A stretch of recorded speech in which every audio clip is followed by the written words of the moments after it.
আসসালামু আলাইকুম। এটিএন বাংলা সংবাদে সবাইকে স্বাগত জানাচ্ছি সীমা খান। শুরুতেই বিআরবি কেবল সংবাদ শিরোনাম।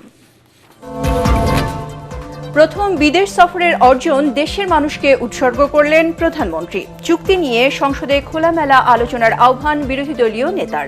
সর্বসম্মতিক্রমে ধন্যবাদ প্রস্তাব পাশ। তারেক রহমানের মালয়েশিয়া চীন সফরে দুদেশের সম্পর্ক সর্বোচ্চ উচ্চতায়, ব্রিফিংয়ে পররাষ্ট্রমন্ত্রী।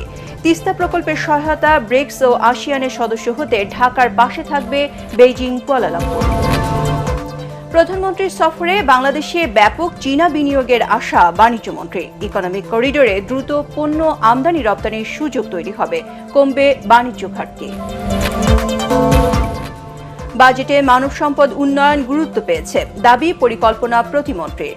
অটোমেশনে রাজস্ব আদায়ে এনবিআর এর সক্ষমতা বাড়বে, পরিবেশ বান্ধব পরিবহন ব্যবস্থায় প্রণোদনার প্রস্তাব।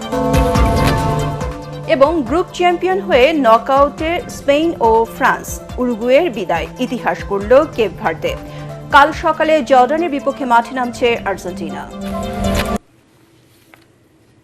শুনছিলেন বিআরবি কেবল সংবাদ শিরোনাম। এবারে জানাবো বিস্তারিত। দেশের মানুষের স্বার্থ সুরক্ষায় সরকার দায়িত্ব পালন করছে বলে জানিয়েছেন প্রধানমন্ত্রী তারেক রহমান। মালয়েশিয়া ও চীন সফর শেষে সংসদে যোগ দিয়ে তারেক রহমান জানান, এ সফরের সব অর্জন দেশের মানুষের জন্য। এর আগে প্রধানমন্ত্রীর সফর নিয়ে সংসদে ধন্যবাদ প্রস্তাব উত্থাপন করলে তা সর্বসম্মতিক্রমে গৃহীত হয়। এদিকে সফরের চুক্তির বিষয়গুলো সংসদে উত্থাপন করতে সরকারের প্রতি আহ্বান জানান বিরোধী দলীয় নেতা। তরিক ইসলামের রিপোর্ট। মাননীয় প্রধানমন্ত্রী সাম্প্রতিককালের মালয়েশিয়া এবং ত্রয়োদশ জাতীয় সংসদের বাজেট অধিবেশনের শুরুতে প্রধানমন্ত্রী তারেক রহমানের বিদেশ সফর নিয়ে সংসদে ধন্যবাদ প্রস্তাব উত্থাপন করেন স্থানীয় সরকার মন্ত্রী মির্জা ফখরুল ইসলাম আলমগীর। বলেন, প্রধানমন্ত্রীর এ সফরে বাংলাদেশের সাথে মালয়েশিয়া ও চীনের মধ্যকার সম্পর্ক আরও দৃঢ় হয়েছে। বাংলাদেশের সঙ্গে মালয়েশিয়া এবং গণচীনের যে সম্পর্ক, এটা আরও দৃঢ় হয়েছে এবং বাংলাদেশের অর্থনৈতিক উন্নয়নে তারা তাদের ভূমিকা অক্ষুণ্ণ রাখবেন। শুধু নয়, তারা এটাকে আরও বাড়াবেন, সম্প্রসারিত করবেন।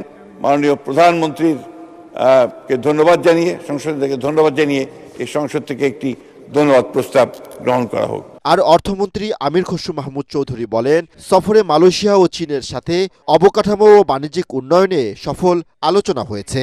এই ভিজিটে উনি যে একটা বেঞ্চমার্ক, যে মানদণ্ড স্থাপন করেছেন, এটা আগামীর বাংলাদেশের রাজনীতিতে শুধু নয়, বিশ্বের সাথে বাংলাদেশের কি সম্পর্ক হবে সেটা নিশ্চিত করেছে। পরে ধন্যবাদ প্রস্তাবকে সমর্থন জানিয়ে বিরোধী দলীয় নেতা শফিকুর রহমান বলেন, দেশের স্বার্থ রক্ষা করে সরকারকে সহযোগিতা করতে আন্তরিক বিরোধী দল। সফরের চুক্তির বিষয়গুলো সংসদকে অবহিত করতে সরকারের প্রতি আহ্বান জানান তিনি। কারো সাথে আমাদের চুক্তি যাই হোক, সেটা হবে মিউচুয়াল ইন্টারেস্টের ভিত্তিতে। আমরা কাউকে ক্ষতিগ্রস্ত করতে চাই না, কিন্তু আমরাও ক্ষতিগ্রস্ত হতে চাই না। এই ভারসাম্যটা রক্ষা করেই আগামীর পলিসি যেন পরিচালিত হয়। আমি মাননীয় প্রধানমন্ত্রীর সুস্বাস্থ্য এবং দীর্ঘায়ু কামনা করছি এবং তার সরকারের সফলতাও কামনা করছি। পরে সংসদে যোগ দেন প্রধানমন্ত্রী। এ সময় বিদেশ সফরের অর্জনকে দেশের মানুষের জন্য উৎসর্গ করে তারেক রহমান বলেন, দেশের মানুষের স্বার্থে কাজ করছে সরকার। বাংলাদেশের মানুষ আমাদেরকে দায়িত্ব দিয়েছে তাদের স্বার্থ দেখার জন্য। আমাদের দলের অবস্থান থেকে আমরা একটি স্লোগান ব্যবহার করি, সেটি হচ্ছে যে বাংলাদেশ ফার্স্ট বা বাংলাদেশ প্রথম। আমি যে কাজটি করার চেষ্টা করেছি মাননীয় স্পিকার, আমি আমার অবস্থান থেকে আমি আমার দেশের মানুষের স্বার্থ নিয়ে কথা বলার এবং সেই স্বার্থ রক্ষা করার চেষ্টা করেছি মাননীয় স্পিকার। এর আগে মালয়েশিয়া ও চীন সফর নিয়ে ধন্যবাদ প্রস্তাব সংসদে সর্বসম্মতভাবে গৃহীত হয়। যারা এই প্রস্তাবের পক্ষে আছেন তারা হ্যাঁ বলুন, যারা এই প্রস্তাবের বিপক্ষে আছেন তারা না বলুন। তরিক ইসলাম, এটিএন বাংলা, ঢাকা। হ্যাঁ জয়যুক্ত হয়েছে, হ্যাঁ জয়যুক্ত হয়েছে। 6 দিনের মালয়েশিয়া ও চীন সফর শেষে দেশে ফিরে বাবা শহীদ রাষ্ট্রপতি জিয়াউর রহমান ও মা বেগম খালেদা জিয়ার কবর জিয়ারত করেছেন প্রধানমন্ত্রী তারেক রহমান।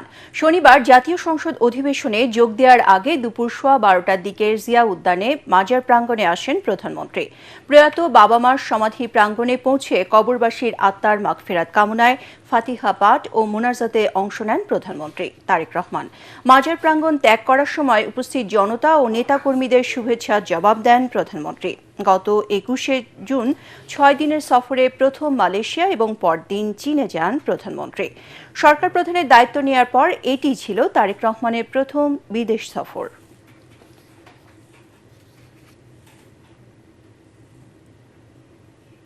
প্রধানমন্ত্রী তারেক রহমানের মালয়েশিয়া ও চীন সফরে দুদেশের সম্পর্ক সর্বোচ্চ উচ্চতা সম্প্রসারণ ও গভীরতা পেয়েছে বলে জানিয়েছেন পররাষ্ট্রমন্ত্রী ডক্টর খলিলুর রহমান। পররাষ্ট্র মন্ত্রণালয়ে সংবাদ সম্মেলনে তিনি আরও বলেন, তিস্তা প্রকল্পের সহায়তা মিয়ানমার হয়ে বাংলাদেশ সড়ক যোগাযোগের প্রস্তাব দিয়েছে চীন।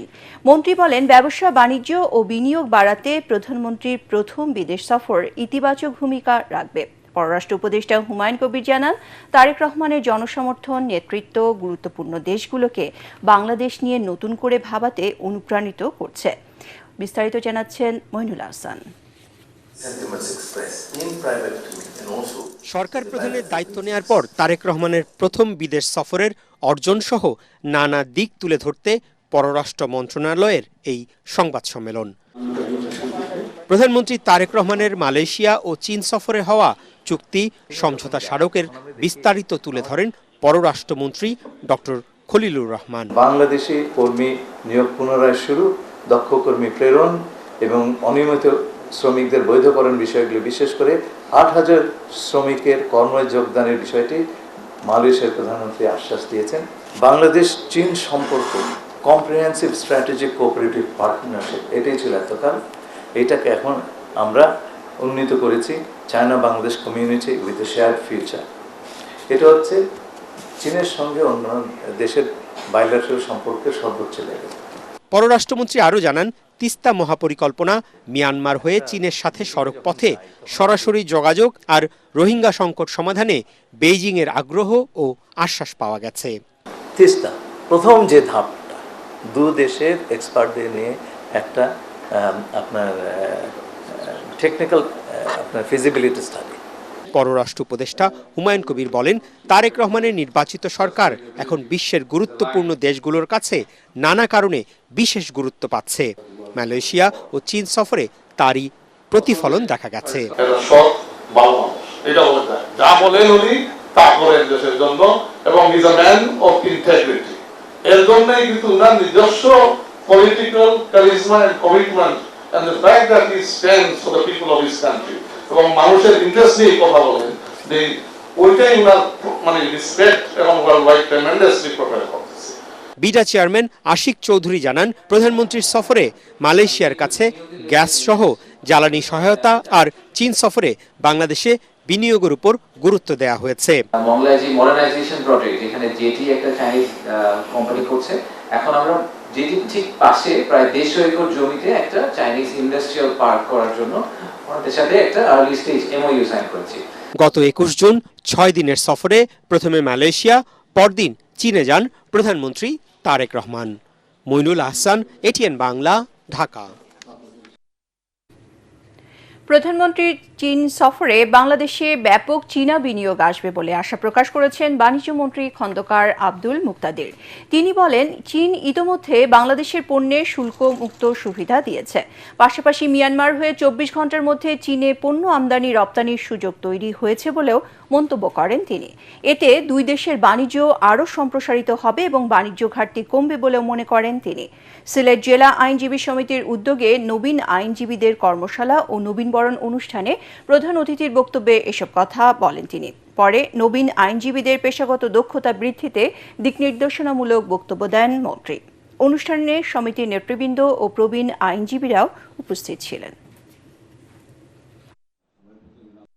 মাননীয় প্রধানমন্ত্রী চীন সফরের ফলে তিনি অনেক শীর্ষ চাইনিজ বিনিয়োগকারীদের, সম্ভাব্য বিনিয়োগকারীদের সাথে কথা বলেছেন।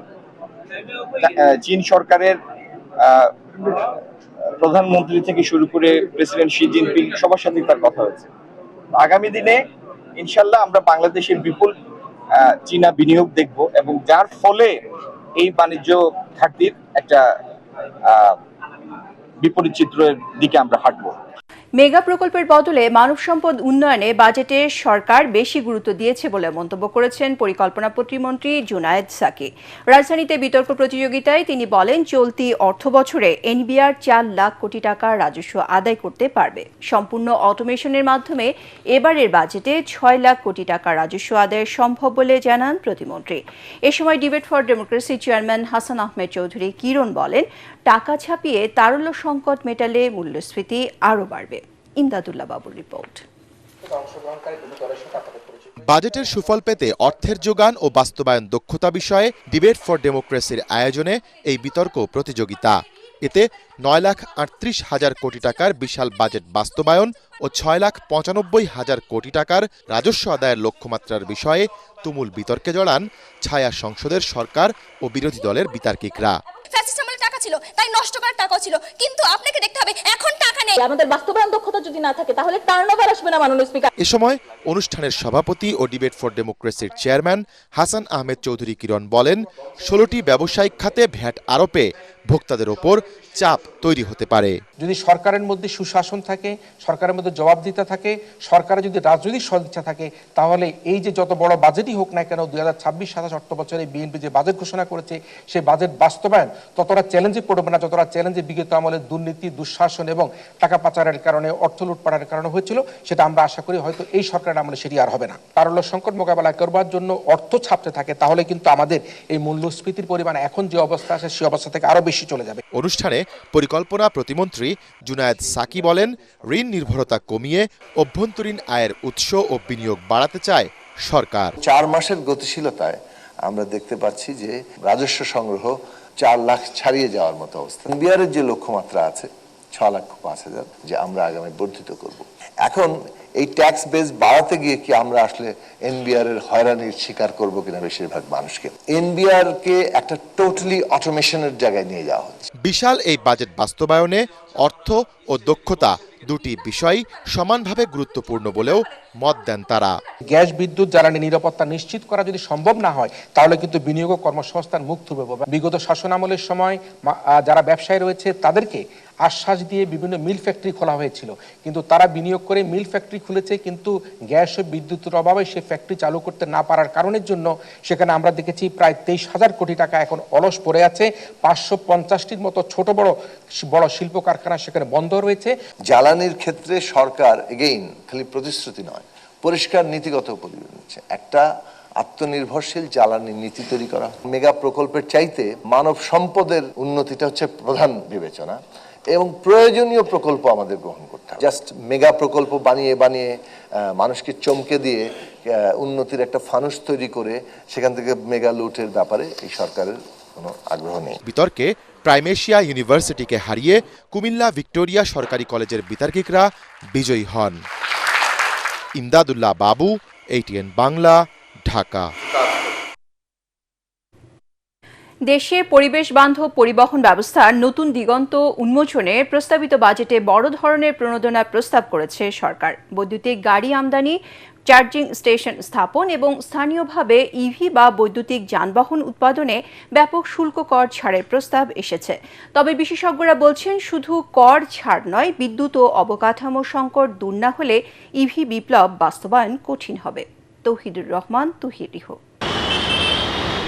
পরিবেশ দূষণ রোধ ও জীবাশ্ম জ্বালানির উপর নির্ভরতা কমিয়ে বৈদ্যুতিক যানবাহন জনপ্রিয় করতে প্রস্তাবিত বাজেটে একাধিক কর ছাড়ের ঘোষণা দিয়েছে সরকার। $25,000 পর্যন্ত মূল্যের বৈদ্যুতিক গাড়িতে কর কমিয়ে 64% এবং $50,000 পর্যন্ত গাড়িতে 80% কর নির্ধারণের প্রস্তাব করা হয়েছে। পাশাপাশি উদ্যোগ নেওয়া হয়েছে চার্জিং স্টেশন স্থাপনের যন্ত্রপাতি আমদানিতে প্রায় সব ধরনের শুল্ক প্রত্যাহারের। জ্বালানি নিরাপত্তা, অবকাঠামো, স্থানীয় সরকার ও গ্রামীণ উন্নয়ন। স্থানীয়ভাবে বৈদ্যুতিক গাড়ি উৎপাদন ও সংযোজনেও দেওয়া হয়েছে বিশেষ সুবিধা। একই সাথে ইলেকট্রিক, হাইব্রিড ও দেশীয় গাড়ি কেনার ঋণ সীমা বাড়িয়ে ৮০ লাখ টাকা করেছে বাংলাদেশ ব্যাংক। এ বাস্তবতায় ঢাকা চেম্বার ও Bangladesh sustainable and renewable energy অ্যাসোসিয়েশনের যৌথ উদ্যোগে বাংলাদেশে বৈদ্যুতিক যানবাহন চ্যালেঞ্জ ও সম্ভাবনা শীর্ষক আলোচনায় বসেন খাত সংশ্লিষ্টরা। এতে বাংলাদেশে ইভি বিস্তারের ক্ষেত্রে ৬টি প্রধান প্রতিবন্ধকতার কথা উঠে আসে। যাত্রীবাহী, বাণিজ্যিক এবং ৩ চাকার যানবাহনের জন্য পর্যাপ্ত চার্জিং স্টেশন গড়ে ওঠেনি। সরকারি ইনভেস্টমেন্ট এবং পিপিপি মডেলের ভিত্তিতে যদি না করা হয়, আপনি কমপ্লিটলি জিরো বা ডিউটি রাখলেও আপনারা প্রাইভেট সেক্টর থেকে নেশন ওয়াইড বা ইভেন ঢাকার যদি চার্জিং স্টেশনের কথা বলেন, এটা আলটিমেটলি টার্গেট ফিল আপ করতে ব্যর্থ হবে। দেশে বর্তমানে প্রায় ৬৭ লাখ নিবন্ধিত ইভির বিপরীতে ই রিকশা বাদ দিলে নিবন্ধিত বৈদ্যুতিক গাড়ি ১,০০০-এরও কম। ব্যবসায়ীদের মতে চার্জিং স্টেশনে ঘাটতি, উচ্চ দাম, ব্যাটারি ব্যবস্থাপনায় দুর্বলতা সবচেয়ে বড় সমস্যা। অটোমোবাইলসেরই যদি 1% ব্যাকওয়ার্ড লিঙ্কেজ এক্সপোর্টের মধ্যে আমরা ঢুকতে পারি, $2 বিলিয়ন এক্সপোর্টের অপরচুনিটি আসবে। আরও এক্সপান্ড করার একটা বড় সমস্যা হচ্ছে ইলেকট্রিক্যাল অ্যাভেলেবিলিটি। ইলেকট্রিক্যাল মার্কেট সেভাবে এক্সপানশন হয়, অল্প জায়গায় আমরা প্রচুর ইলেকট্রিক্যাল চার্জিং স্টেশনের ইউজার পাবো। স্টাডিতে দেখলাম আমরা শুধুমাত্র চার্জিং সিস্টেমের কম দামের চার্জার ব্যবহার কারণে প্রতিদিন ১০০ মেগাওয়াট পরিমাণ আপনার বিদ্যুৎ অপচয় হয়। সরকারের লক্ষ্য ২০৩০ সালের মধ্যে ৩০% যানবাহন বৈদ্যুতিক করা। সেই লক্ষ্য অর্জনে কর্মওকুপের পাশাপাশি প্রয়োজন নির্ভরযোগ্য বিদ্যুৎ, আধুনিক চার্জিং নেটওয়ার্ক ও বেসরকারি খাতের সমন্বিত বিনিয়োগ। তৌহিদুর রহমান তুহি, এটিএন বাংলা, ঢাকা। ইতালিতে নোয়াখালীর কোম্পানিগঞ্জ উপজেলার একই পরিবারের ৩ সদস্যকে ছুরিকাঘাত করে হত্যা করেছে দুর্বৃত্তরা। স্থানীয় সময় শুক্রবার রাত ৮টার দিকে রাজধানী রোমের পার্শ্ববর্তী এলাকা ক্যাস্তালোত্তির ভিয়া মন্তিলিওর একটি অ্যাপার্টমেন্টে এই হত্যাকাণ্ড ঘটে। নিহতরা হলেন উপজেলার চরকাকড়া ৫ নম্বর ওয়ার্ডের সিরাজুল ইসলামের ছেলে কামাল উদ্দিন বাবুল, তার স্ত্রী আরজু বেগম ও ৫ বছর বয়সী মেয়ে আরওয়া ইসলাম আরিশা। এছাড়া তার ২০ বছর বয়সী ছেলে আমির হোসেন অয়ন আহত হয়। তাকে স্থানীয় জেমেলি পলিক্লিনিক হাসপাতালে ভর্তি করা হয়েছে। এ ঘটনায় বাবুলের নোয়াখালীর কোম্পানিগঞ্জের গ্রামের বাড়িতে শোকের ছায়া নেমে এসেছে। নিহতদের স্বজনরা এই হত্যাকাণ্ডের দ্রুত বিচার দাবি করেছেন। একই সাথে তাদের মরদেহের দেশে ফিরিয়ে আনতে সরকারের সহযোগিতা চান তারা। প্রতিটি শিশুকে তার চাহিদা অনুযায়ী চিকিৎসা সেবা নিশ্চিত করবে সরকার বলে জানিয়েছেন স্বাস্থ্য প্রতিমন্ত্রী ডক্টর এম এ মুহিত। শনিবার রাজধানীর করাইল বস্তিতে প্রতিবন্ধী ও সেরিব্রাল পালসিতে আক্রান্ত শিশুদের করাইল বস্তিতে নতুন পুনর্বাসন কেন্দ্র CSF সেন্টার উদ্বোধনে তিনি একথা বলেন। জানান, বর্তমান সরকার বাজেটে ও নীতি প্রণয়নে প্রতিবন্ধী শিশুদের অন্য নাগরিকদের মতো অধিকার ও সেবা দিবে। এছাড়া প্রতিটি জেলায় প্রতিবন্ধী শিশুদের শিক্ষা ব্যবস্থা চালু করা হচ্ছে। এ সময় প্রতিমন্ত্রী আরও বলেন, প্রতিবন্ধীদের যাতায়াতে মেট্রো রেলে 50% ছাড়ের ব্যবস্থা করা হবে। এই সরকার তার বাজেটে এদেশের প্রতিটি প্রতিবন্ধী মানুষকে অন্য সকল নাগরিকের সম অধিকার দিয়ে তার সমস্ত সেবা এবং অধিকারকে নিশ্চিত করার জন্য কাজ করছে। উপজেলা পর্যায়ে বিভিন্ন শিক্ষা প্রতিষ্ঠানে যাতে অন্য বাচ্চাদের মতোই সম অধিকার নিয়ে তারা শিক্ষার সুযোগ পায়, সেই কারণে আমরা শিক্ষকদের প্রশিক্ষণ দেব। সারা দেশে গত 24 ঘন্টায় হামের উপসর্গ নিয়ে 6 শিশুর মৃত্যু হয়েছে। একই সময়ে নতুন করে 789 জনের শরীরে হাম ও এর উপসর্গ পাওয়া গেছে। স্বাস্থ্য অধিদপ্তর জানিয়েছে, গত একদিনে হামের উপসর্গ নিয়ে শুধু ময়মনসিংহ বিভাগেই 4 জনের মৃত্যু হয়েছে। পাশাপাশি এই সময়ে ঢাকা ও খুলনা বিভাগে হামের উপসর্গে আরও 2 জনের মৃত্যু হয়েছে। সব মিলিয়ে গত 15 মার্চ থেকে শনিবার পর্যন্ত সারা দেশে হাম ও উপসর্গে মোট 708 জনের মৃত্যু হয়েছে। এদিকে সারা দেশে গত 24 ঘন্টায় নতুন করে 45 জনের হাম শনাক্ত হয়েছে। পাশাপাশি এই সময়ে আরও 744 জনের মধ্যে রোগটির উপসর্গ দেখা গেছে। 1039,54,26,000 টাকার বাজেট অনুমোদন দিয়েছে বাংলাদেশ মেডিকেল বিশ্ববিদ্যালয়। বাজেটে ঘাটতি ১০৫,৪৬,১৯,০০০ টাকা। সকালে বিশ্ববিদ্যালয়ের ১০০তম সিন্ডিকেট সভায় ২৯তম বাজেট অধিবেশনে এই বরাদ্দ অনুমোদন দেওয়া হয়। বিশ্ববিদ্যালয়ের ডাক্তার মিল্টন হলে আয়োজিত প্রেস ব্রিফিংয়ে ট্রেজারার অধ্যাপক ডাক্তার নাকরিন আক্তার ও পরিচালক খন্দকার শরীফুল হাসান রতন এ তথ্য জানান। বলেন, বাজেটে সুস্থ ও সমৃদ্ধ জাতি গঠনের চিকিৎসা সেবা ও গবেষণাকে সর্বাধিক অগ্রাধিকার দেওয়া হয়েছে। রাজধানী বাংলা বাজারে তাজিয়া মিছিলে ডুলির রশি ধরা নিয়ে বিরোধী জাকির হোসেন নামের এক ঢাকা দক্ষিণ সিটি কর্পোরেশনের পরিচ্ছন্নতা কর্মীকে হত্যা করা হয়েছে বলে জানিয়েছে পুলিশ। এ ঘটনায় 4 জনকে গ্রেপ্তার করা হয়েছে। ডিএমপি মিডিয়া সেন্টারের সংবাদ সম্মেলনে এ বিষয়ে বিস্তারিত জানান লালবাগ বিভাগের উপ পুলিশ কমিশনার মোহাম্মদ তালেবুর রহমান। তিনি বলেন, সিসিটিভি ফুটেজ দেখে রাতেই হামলাকারীদের গ্রেপ্তার করা হয়। সেই সাথে হত্যাকাণ্ডে ব্যবহৃত সুইচ গিয়ার, চাকু, চাপাতি উদ্ধার করা হয়। ঘটনার সিসিটিভি ফুটেজ দেখে অন্যদের গ্রেপ্তারের চেষ্টা চালাচ্ছে পুলিশ। এই ঘটনার সাথে প্রত্যক্ষভাবে জড়িত 4 জনকে আমরা গ্রেফতার করতে সমর্থ হই। গ্রেফতারকৃতদের মধ্যে একজন হলে মোহাম্মদ রাশেদ, বয়স 20, এবং বাকি 3 জন আইনের সংঘাতে ফাঁসা শিশু। ঘটনার সাথে সময় ব্যবহৃত একটা চাকু উদ্ধার করেছি এবং হৃদয়ের দেওয়া তথ্য মতে আর একটা চাপাতি উদ্ধার করেছি। তারা আমাদেরকে প্রাথমিকভাবে এই ঘটনার সাথে তাদের জড়িত থাকার তথ্য স্বীকার করে আমাদেরকে। মাদক ও সন্ত্রাসের বিরুদ্ধে সামাজিক প্রতিরোধ গড়ে তুলতে র্যালি ও বিক্ষোভ মিছিল করেছে তেজগাঁও থানা বিএনপি। রাজধানীর তেজগাঁও সরকারি বিজ্ঞান কলেজের সামনে থেকে শুরু হয়ে নাখালপাড়া ঘুরে নাবিস্কো মোড়ে গিয়ে শেষ হয় এই মিছিল। ঢাকা মহানগর উত্তর বিএনপির সাবেক আহ্বায়ক সাইফুল আলম নীরবের নেতৃত্বে এই মিছিলে আরও উপস্থিত ছিলেন মোহাম্মদ আলী, আবু সুফিয়ান দুলাল সহ তেজগাঁও থানা বিএনপির নেতাকর্মীরা।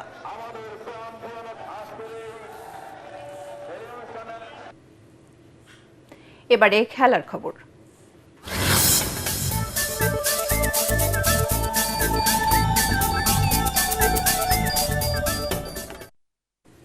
একমাত্র টেস্ট ম্যাচ দিয়ে রোববার থেকে জিম্বাবুয়ের বিপক্ষে সিরিজ শুরু করবে বাংলাদেশ ক্রিকেট দল। টেস্টকে সামনে রেখে নিজেদের ঝালিয়ে নিচ্ছে টাইগাররা। জিম্বাবুয়েতে এখন শীতকাল, তাই ঠান্ডার সঙ্গে মানিয়ে নেওয়া কিছুটা চ্যালেঞ্জিং। তবে একমাত্র টেস্টটি অত্যন্ত রোমাঞ্চকর হতে চলেছে। জিম্বাবুয়ের তরুণ অধিনায়ক রিচার্ড নাগারভার নেতৃত্বে মাঠে নামলেও অভিজ্ঞ অলরাউন্ডার সিকান্দার রাজাকে পাচ্ছে না। অন্যদিকে সাম্প্রতিক পারফরম্যান্সে আত্মবিশ্বাস নিয়ে জয় পেতে মরিয়া টাইগাররা। এর আগে মোট 20 টেস্টে মুখোমুখি হয়েছে দুদল। বাংলাদেশ 9টি এবং জিম্বাবুয়ে 8টি ম্যাচে জিতেছে। বাকি 3টি ম্যাচ ড্র হয়েছে। হারারে স্পোর্টস গ্রাউন্ডে বাংলাদেশ সময় দুপুর 2টায় শুরু হবে টেস্ট ম্যাচটি। কোমল পানীয় coca cola Bangladesh cricket board বিসিবির সঙ্গে আরও 2 বছরের জন্য চুক্তি নবায়নের ঘোষণা দিয়েছে। দেশের ক্রিকেটের উন্নয়ন এবং ভক্ত সমর্থকদের সঙ্গে সম্পৃক্ততা আরও বাড়াতে চুক্তি নবায়ন করা হয়েছে। মিরপুর শেরে বাংলা জাতীয় ক্রিকেট স্টেডিয়ামে দুপুরে এক অনুষ্ঠানে ওই চুক্তি সই হয়। অনুষ্ঠানে কোকা কোলা বাংলাদেশের পক্ষে উপস্থিত ছিলেন ব্যবস্থাপনা পরিচালক মঈনুল্লাহ চৌধুরী, বিসিবির বিপণন ও বাণিজ্যিক বিভাগের চেয়ারম্যান মাসুদুজ্জামান সহ অন্যান্যরা। এর ফলে আরও 2 বছর বাংলাদেশ ক্রিকেটের অফিসিয়াল বেভারেজ ও ড্রিঙ্কিং পার্টনার হিসেবে থাকছে কোকা কোলা।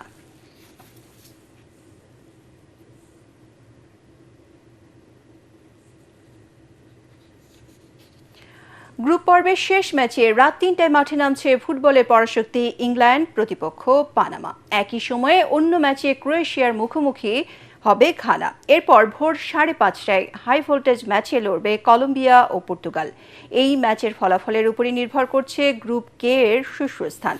একই সময়ে DR কঙ্গো খেলবে উজবেকিস্তানের বিরুদ্ধে। সকাল 8টায় মুখোমুখি হবে আলজেরিয়া ও অস্ট্রিয়া। আর একই সময়ে বর্তমান চ্যাম্পিয়ন আর্জেন্টিনা লড়বে জর্ডানের বিপক্ষে।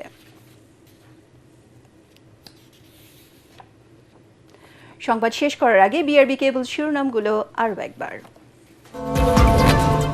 প্রথম বিদেশ সফরের অর্জন দেশের মানুষকে উৎসর্গ করলেন প্রধানমন্ত্রী। চুক্তি নিয়ে সংসদে খোলামেলা আলোচনার আহ্বান বিরোধী দলীয় নেতার। সর্বসম্মতিক্রমে ধন্যবাদ প্রস্তাব পাস। তারেক রহমানের মালয়েশিয়া চীন সফরে দুদেশের সম্পর্ক সর্বোচ্চ উচ্চতায়, ব্রিফিংয়ে পররাষ্ট্রমন্ত্রী। তিস্তা প্রকল্পের সহায়তা, ব্রিক্স ও আসিয়ানের সদস্য হতে ঢাকার পাশে থাকবে বেইজিং, কুয়ালালামপুর। প্রধানমন্ত্রীর সফরে বাংলাদেশে ব্যাপক চীনা বিনিয়োগের আশা বাণিজ্যমন্ত্রীর। ইকোনমিক করিডোরে দ্রুত পণ্য আমদানি রপ্তানির সুযোগ তৈরি হবে, কমবে বাণিজ্য ঘাটতি। বাজেটে মানব সম্পদ উন্নয়ন গুরুত্ব পেয়েছে, দাবি পরিকল্পনা প্রতিমন্ত্রীর। অটোমেশনের রাজস্ব আদায়ে এনবিআর এর সক্ষমতা বাড়বে, পরিবেশ বান্ধব পরিবহন ব্যবস্থায় প্রণোদনার প্রস্তাব। এবং গ্রুপ চ্যাম্পিয়ন হয়ে নকআউটে স্পেন ও ফ্রান্স, উরুগুয়ের বিদায়, ইতিহাস গড়ল কেপ ভার্দে। কাল সকালে জর্ডানের বিপক্ষে মাঠে নামছে আর্জেন্টিনা। পরবর্তী সংবাদ দেখার আমন্ত্রণ জানিয়ে এখনকার মতো শেষ করছি। এটিএন বাংলা সংবাদ ইউটিউবে দেখতে ব্রাউজ করুন youtube.com/ATN বাংলা নিউজ। ধন্যবাদ সবাইকে।